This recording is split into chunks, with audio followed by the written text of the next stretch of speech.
Një thirrje kam për administratën shtetërore. Vriteni frikën dhe dilni në shesh, protestoni së bashku me mijëra të tjerë që dalin aty për të protestuar kundër të keqes që ka kapluar vendin tonë. Edhe ju jeni persona që vuani situatën e shëndetësisë në Shqipëri, që shkoni nëpër spitale nuk merrni shërbime, edhe ju vuani çështjet e arsimit në Shqipëri, edhe ju vuani çështjet e çmimeve në Shqipëri, rritjet e çmimeve të ushqimeve, të naftës, rritjes të çmimeve të apartamenteve. A mund ta bleni ju një apartament me rrogën që merrni? Duhet të dilni edhe ju së bashku me të tjerët. Ju trajtojnë si persona që duhet bëni vetëm share, like dhe comment, sepse kështu kërkon drejtori, sepse kështu cilësohet për ju dita e punës. E mohoni, e refuzoni. Ju trajtojnë pastaj si numra në takime elektorale. Ju marrin me zor, ju detyrojnë të uleni atje dhe të mbani kokën ulur, sepse vërtet ju nuk doni të shkoni. Vriteni frikën dhe zbrisni në shesh. Është një moment historik për Shqipërinë. Nuk vjen më. Është ngritur rinia, një numër kaq i madh të rish në një protestë nuk e kisha parë ndonjëherë, me qëndrueshmëri, me energji. Bashkohuni dhe ju kësaj proteste. Është për gjithë ne, është për të ardhmen tonë.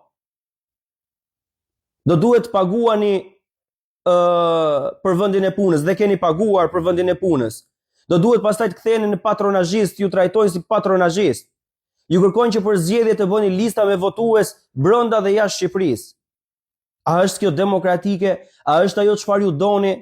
Nëse doni këtë, dakord, por nuk duhet ankoheni më as për shëndetësinë, as për arsimin, as se ju marrin me zor nëpër takime, as se çmimet janë të shtrenjta, as se ekonomia juaj nuk përballon dot jetesën. Nuk duhet të ankohemi më nëse nuk e mbështesim këtë protestë. Prandaj të dalim të gjithë.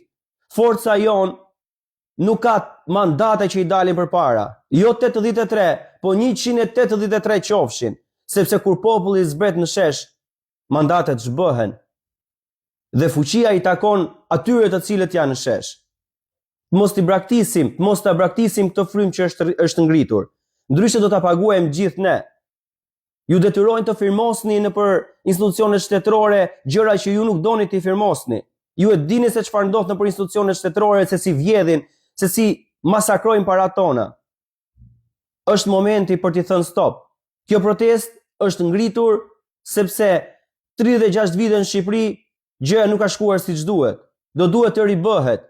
Nuk ka pushtet, nuk ka fuqi, nuk ka drejtor, nuk ka ministër, nuk ka kryeministër të dalë përballë vullnetit të qytetarëve të cilët mbushin bulevardin Dëshmorët e Kombit plot e përplot me qytetarë. Më besoni se do e kenë vështirë edhe t'ju identifikojnë. Aq shumë njerëz ka aty në shesh. Bashkojuni sot protestës së radhës në orën 18 duke u mbledhur tek sheshi Skënderbej e më pas nis edhe marshimi. Është koha sot.